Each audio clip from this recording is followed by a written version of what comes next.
కలములతో రాయగలమా, కవితలతో వర్ణించగలమా, కలలతో వివరించగలమా నీ మహోన్నతమైన ప్రేమ. కలములతో రాయగలమా, ఆకాశములు నీ మహిమను వివరించుచున్నవి, అంతరిక్షము మీ చేతి పనిని వర్ణించుచున్నవి.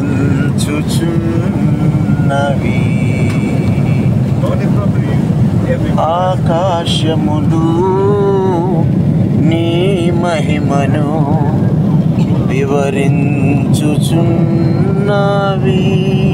Yes daddy. అంతరిక్షము నీ చేతి పనిని వర్ణించుచున్నవి.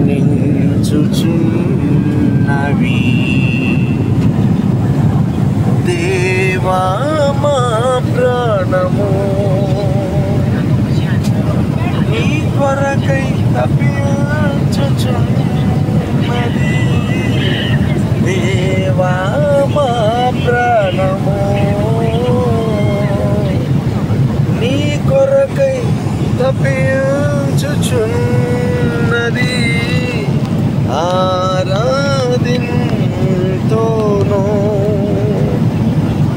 ఆరాధింతును. Yes daddy. ఆరాధింతును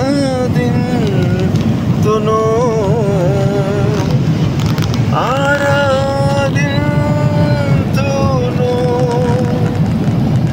రారాజువు నీవే, మా తండ్రివి నీవే, నిన్ను విడువను ఎడబాయను. Yes daddy. రారాజువు నీవే, మా తండ్రివి నీవే, నిన్ను విడువను ఎడబాయను.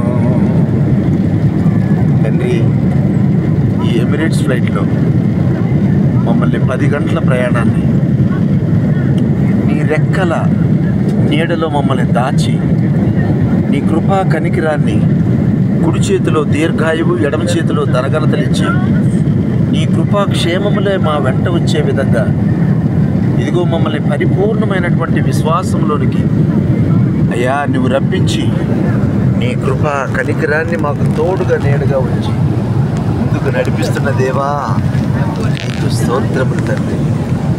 తండ్రి, సహాయం చేయండి.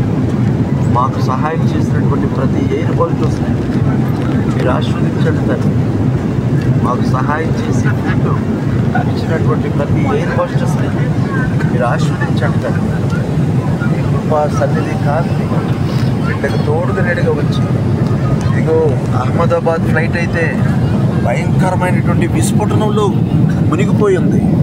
కానీ ప్రపంచంలో దేవుని రాజ్యం, దేవుని కుమారుల ప్రత్యక్షత కలిగినటువంటి 9 మంది దేవుని కుమారులు ఎక్కినప్పుడు నాయన మీరు ఈ ఫ్లైట్లో ఉన్న 384 మందిని నువ్వు క్షేమంగా డెస్టినేషన్ చేర్చడానికి నువ్వు కృపణించిన దేవుడవు రాజా. ఎందుకంటే ఈ నిజమైన వెలుగు ఉండెను, అది లోకములో